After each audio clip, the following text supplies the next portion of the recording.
25:30 waktu Indonesia Barat. Kami hadirkan Mutiara Pagi, dan pagi hari ini topik kita adalah mengenai iri hati yang diperbolehkan. Sudah tersambung melalui line telepon bersama guru kita Kiai Haji Mahfud Hidayat.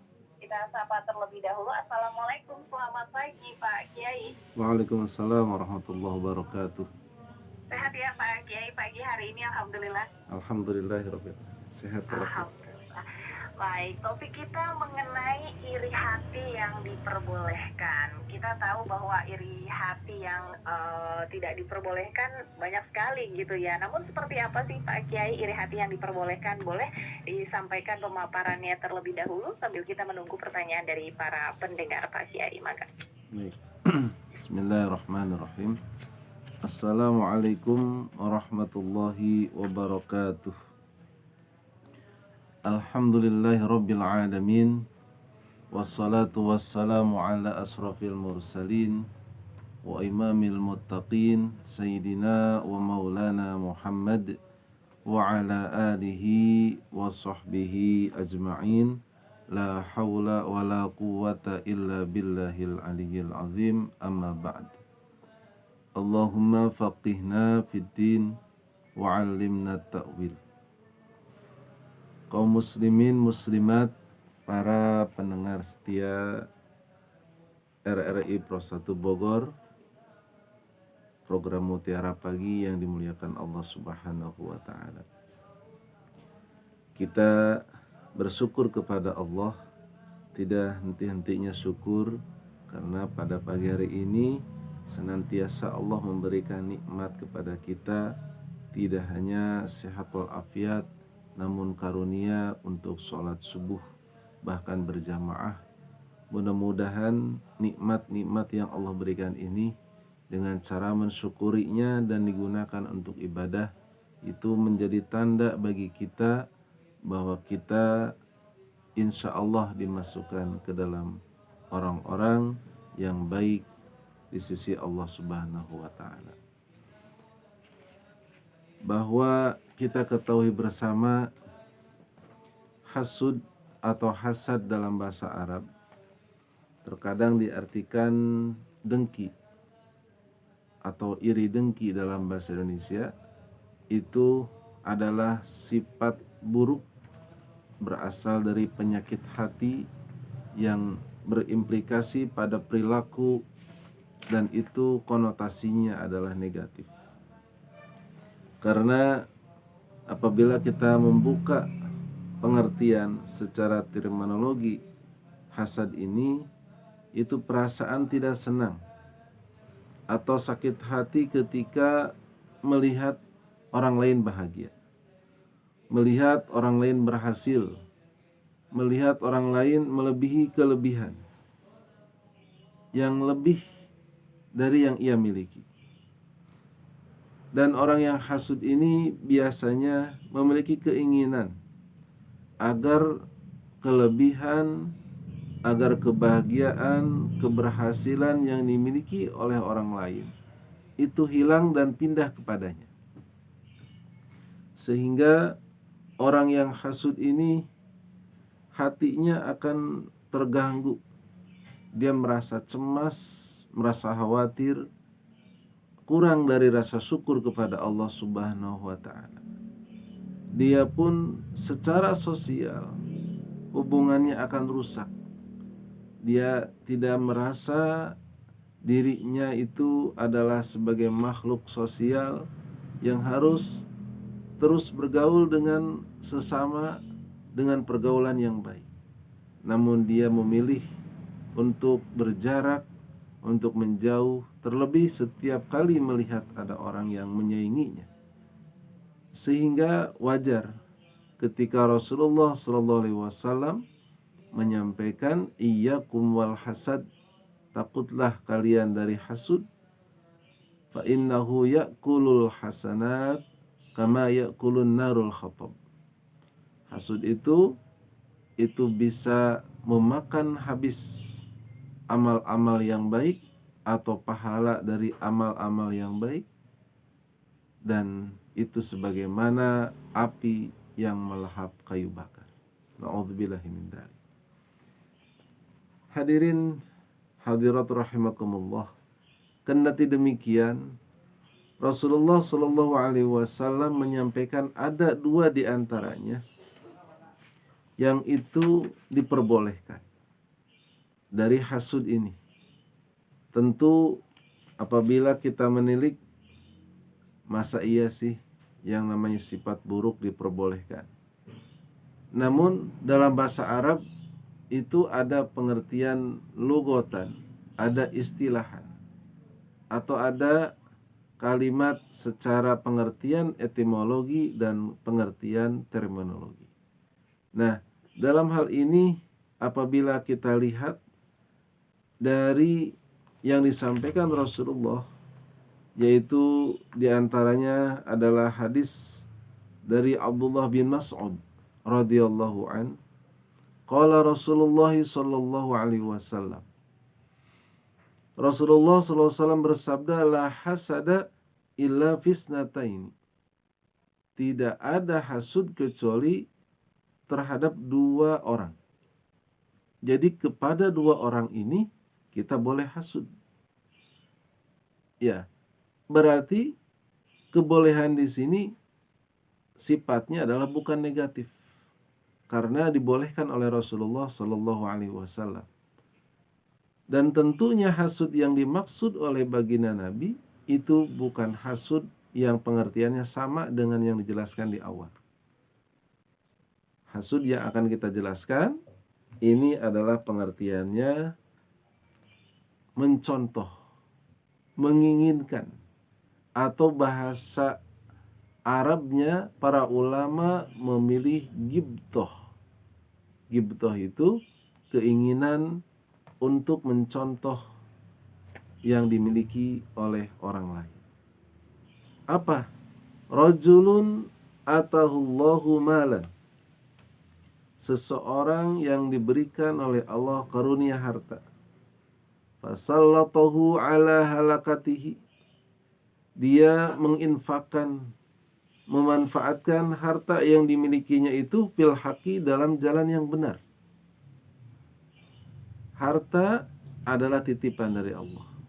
Saat kita melihat orang yang memiliki harta, kemudian dia rajin infak, dia rajin sedekah, dia menggunakan hartanya untuk kebaikan, maka kita boleh tertarik kepadanya, iri kepadanya. Bagaimana caranya kalau saya punya harta ingin seperti mereka?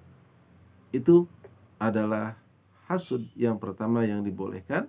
Tentunya bukan hasud yang sebenarnya, tapi ini adalah gibtoh, ya, keinginan, iri, ingin memiliki yang dimiliki oleh orang lain tanpa bermaksud untuk menghilangkan dari si pemiliknya.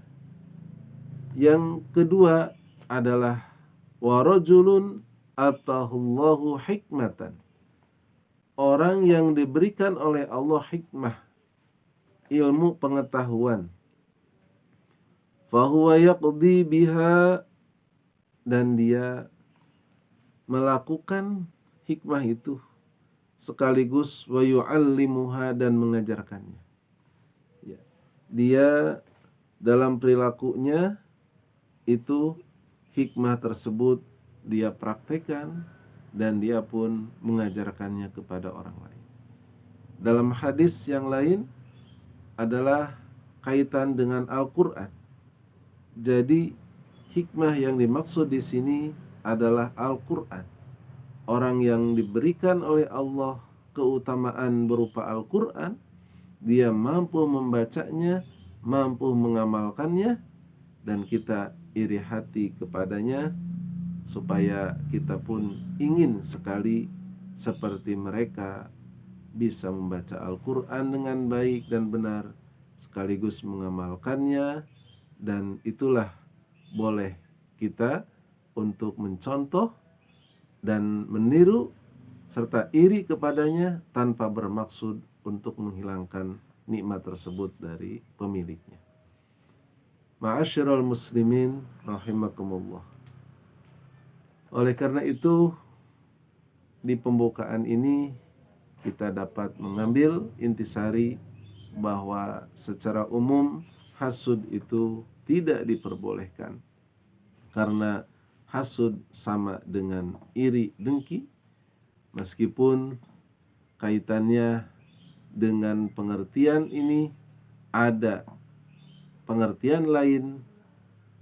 Hasud itu dibolehkan apabila kaitannya dengan kebaikan.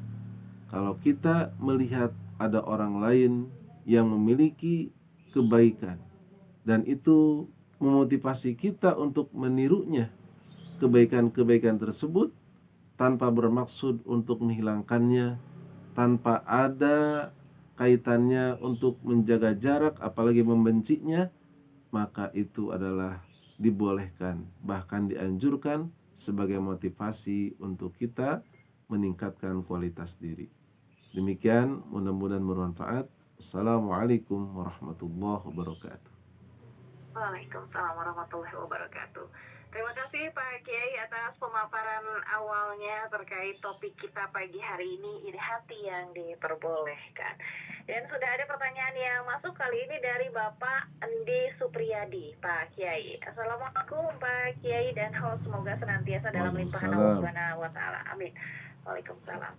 Izin bertanya Pak Kiai, kerusakan hubungan sosial apa saja yang ditimbulkan dari hasad ini Pak Kiai? Mohon penjelasannya. Salam dari Bapak Endi Supriyadi di Kemang, Bogor. Enggak Pak Kiai? Ya, terima kasih Bapak Endi Supriyadi di Kemang ya.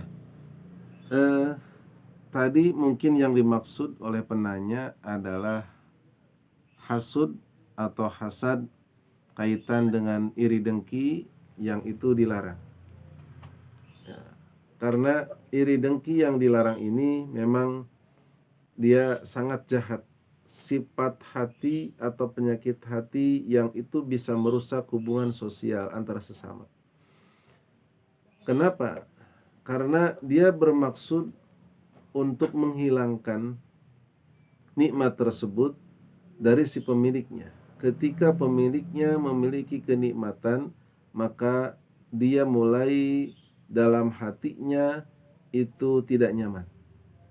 Ya, sehingga dengan ketidaknyamanan tersebut dia memandang orang lain yang memiliki kelebihan tadi atau orang lain yang oleh Allah diberikan kenikmatan, itu memandangnya dengan kebencian. Bertemu pun akhirnya tidak mau. Hubungan sosial yang tadinya akrab sudah mulai menjauh hanya karena kenikmatan yang Allah memberikan kepada orang lain sementara dia tidak memilikinya. Atau anugerah yang Allah berikan kepadanya itu disamai oleh orang lain. Dia pun tidak suka ada orang lain yang menyamai kelebihan yang ada pada dirinya. Maka setiap kali orang tersebut itu melihat dengan kebencian, melihat dengan rasa hasud, maka saat itu pun hatinya gelisah ya, dan itu merusak hubungan sosial. Berikutnya adalah ya, dia merasa justru nikmat atau bahagia ketika orang lain celaka. Orang lain yang dimaksud adalah orang yang ia hasud kepadanya, yang memiliki kelebihan lebih daripada dirinya, itu begitu celaka atau dalam kondisi terpuruk yang harusnya sebagai teman, sebagai tetangga itu berbela sungkawa, berempati, dia malah bahagia alias menari di atas penderitaan orang lain. Nah, inilah sikap-sikap yang merusak hubungan sosial. Tentunya kita berlindung kepada Allah dari hal ini. Wallahu a'lam. Baik, kita ke pertanyaan berikutnya Pak Kiai dari Bapak Ahmad di Salabenda, Bogor. Assalamualaikum Pak Kiai dan Teh Delis. Waalaikumsalam. Izin bertanya Pak Kiai terkait topik kita pagi ini. Ada orang yang merasa minder karena dikelilingi orang yang mampu, katakanlah dia jarang bergaul karena menurutnya untuk apa gitu. Apakah itu termasuk hasut Pak Kiai, dan bagaimana cara untuk menghilangkan rasa rendah itu atau rasa minder tersebut. Lalu yang kedua, ada seorang yang merasa dirinya selalu terus-menerus diberikan cobaan oleh Allah Subhanahu wa taala, sedangkan ia melihat orang-orang di sekelilingnya ini diberikan kebahagiaan gitu. Lalu bagaimana cara menghilangkan rasa itu Pak Kiai? Mohon penjelasannya. Terima kasih. Dari Bapak Ahmad di Salabenda Bogor, Pak Kiai, mangga. Ya, terima kasih Bapak Ahmad dari Salabenda Bogor. Ya, Salabenda itu nggak tahu ya asalnya bagaimana. Yang jelas ada salah ada benar ya. Tapi ini Ada salah ada benar. Baik. ya, dan tentunya ini pertanyaan yang sering terjadi di masyarakat ketika ada seseorang yang pertama kaitannya dia merasa minder saat di sekelilingnya adalah orang-orang kaya misalnya, sementara dia miskin sendiri. Dan tentunya kaitan dengan pertanyaan yang berikutnya dari Pak Ahmad ini, tentu akan merasa kok kenapa sih hanya saya saja yang seperti ini, sementara orang lain diberikan kenikmatan, saya saja yang sengsara. Nah, bagaimana cara menghilangkan hal ini? Tentu yang pertama adalah dengan bersyukur kepada Allah. Ya. Dengan bersyukur kepada Allah atas kenikmatan yang oleh Allah sudah dibagi-bagi, dan di sisi Allah tidak ada yang lebih mulia dibanding orang yang takwa. Jadi mau itu orang kaya, mau orang miskin, siapapun dia, pejabat atau rakyat, kalau tidak bertakwa itu hina di hadapan Allah. Namun siapapun dia kalau bertakwa itu mulia di hadapan Allah. Suatu ketika ada kisah, ya ini kisah yang diriwayatkan oleh Abu Hurairah radhiyallahu anhu, sahabat Nabi. Orang-orang muhajirin yang miskin. Muhajirin itu orang-orang Mekah yang hijrah ke Madinah. Ada di antara mereka itu dari kalangan orang-orang miskin, datang kepada baginda Rasulullah Shallallahu Alaihi Wasallam. Ya, ini hadis ini memotret bagaimana kaitannya dengan iri hati yang baik, bagaimana kaitannya dengan fenomena sahabat yang itu sahabat itu ada yang kaya juga ada yang miskin. Orang-orang miskin ini datang kepada baginda Rasulullah Shallallahu Alaihi Wasallam. Mereka menyampaikan, "Dhahaba ahlud dusur bidarajatil ula wa na'imil muqim." Artinya adalah ya, orang-orang yang kaya dalam arti harta kekayaannya itu mereka mampu untuk meningkatkan derajat yang tinggi di sisi Allah. Mereka diberikan kenikmatan yang banyak, sementara kami itu orang yang miskin. Jadi minder, kurang lebih minder. Kemudian orang-orang miskin ini berkata, yusalluna kama yusalli wa yasumuna kama nasum. Mereka sholat sebagaimana kami sholat. Sholatnya sama di masjid bareng, puasanya sama bareng di bulan Ramadan. Ya, tapi bedanya wa yatasaddaquna wa la natasaddaqu. Mereka mampu bersedekah, mampu berzakat, mampu berinfak, tapi kami tidak bisa. Kami minder, malu. Saat diumumkan nama-nama itu tidak ada nama kami yang termasuk ahli sedekah. Minder. Nah, bagaimana jawaban Rasulullah? Ya, apakah afala u'allimukum syai'an tudrikuna bihi man sabaqakum? Ya, maukah kalian aku ajarkan sesuatu yang kalian itu nanti akan mampu mencapai ya derajat orang yang telah lebih dulu dari kalian. Wa tasbiquna bihi man ba'dakum. Wala yakunu ahadun afdhala minkum illa man sana'a misla ma sana'tum. Ya, Rasulullah menyampaikan bahwa ini amalan luar biasa mampu mencapai orang-orang yang sebelum kalian, dan juga mampu mencapai orang-orang yang setelah kalian, itu mendahului mereka semuanya dengan keutamaan ini apa? Yaitu bertasbih, bertakbir, bertahmid sebanyak 33 kali setelah sholat. Artinya mengamalkan amalan yang mampu kita amalkan. Allah Maha Tahu, tidak perlu minder, karena di sisi Allah orang-orang yang bertakwalah, yang istiqomahlah yang mulia, bukan melihat karena harta bendanya. Dan akhirnya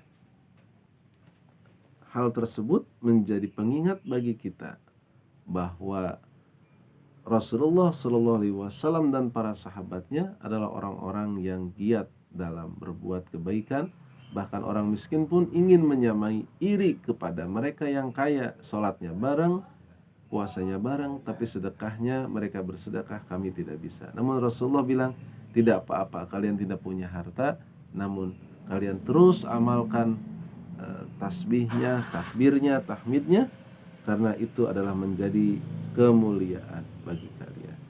Nah, berikutnya adalah dengan cara apa ya seseorang itu ketika dia terus-menerus melihat orang lain dapat kemuliaan sementara dia oleh Allah dijadikan banyak kekurangannya. Dengan cara menghilangkan rasa itu adalah dengan cara bersyukur. Coba sesekali mendatangi rumah sakit, menjenguk dan sebagainya. Pasti kita akan melihat, oh ternyata kekayaan yang dimiliki orang tersebut ya itu tidak berarti apa-apa saat dia di rumah sakit. Untuk makan saja menunya seperti ini ya, dan dia tidak bisa gerak kemana-mana, sementara aku yang meskipun tidak memiliki harta sebanyak dia bisa bergerak luas dan bisa ketawa dengan sehat walafiat. Nah, jadi membandingkan untuk masalah harta atau masalah keduniawian itu dilihat di bawah kita, sementara untuk masalah kebaikan atau untuk urusan akhirat kita melihat ke atas kita untuk memotivasi lebih baik lagi. Wallahu a'lam. Baik. Kita lanjut ke pertanyaan berikutnya, Pak Kiai. Izin dari Bapak Abdul Muhi di Curug Pekar, merupakan pendengar setia juga nih, pendengar setia Pak Kiai Haji Mahfud ya. Alhamdulillah. Assalamualaikum Pak Kiai, semoga Waalaikumsalam. sehat selalu dalam lindungan Allah Subhanahu Wa Taala. Amin. Waalaikumsalam. Pak Kiai, mengenai iri hati yang diperbolehkan, diantaranya boleh iri kepada orang yang dikaruniai pandai baca Al-Quran dan menghafalkannya dalam kehidupan sehari-hari. Mohon sedikit paparannya tentang hal ini, karena ada juga hadis yang menyebutkan mereka yang hafal Al-Quran sebatas kerongkongan dan kosong dalam pengalaman. Mohon jawabannya Pak Kiai. Wassalamualaikum. Waalaikumsalam. Ya, waalaikumsalam warahmatullahi wabarakatuh. Terima kasih Bapak Abdul Muhid, fans kayaknya ini ya. Ya. Alhamdulillah. Ini iri hati yang baik yang dimaksud dalam hadis tadi yang dipaparkan adalah iri hati kepada orang yang oleh Allah dikaruniakan Al-Quran dan dia mengamalkannya. Makanya di sini bahasanya adalah warajulun atahullahu hikmatan fahuwa yaqdi biha wa yu'allimuha. Ya. Yang pertama di hadis Imam Ibnu Mas'ud radhiyallahu an, itu adalah Allah memberikan kepadanya hikmah.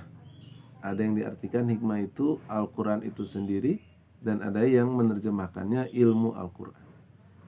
Hikmah dia mengamalkannya dan dia mengajarkannya. Ya, berarti itu harus diamalkan. Yang kedua ada riwayat dari Ibnu Umar bahwa orang yang diberikan karunia Al-Quran, maka Al-Quran yang dimaksud di sini ya, bahkan di situ fahuwa yaqumu bihi ana al-laili wa ana an-nahar. Yaqumu bahasanya dengan menggunakan yaqumu, Yakum itu berdiri. Yakumu bihi mengamalkannya, ada yang mengartikan membacanya. Tentu tidak cukup dengan dibaca. Memang ya, tilawah Al-Qur'an, membaca Al-Qur'an itu adalah suatu kemuliaan bagi pembacanya. Namun Al-Qur'an ini ada kalanya hujjah lana, ada kalanya hujjah alaina.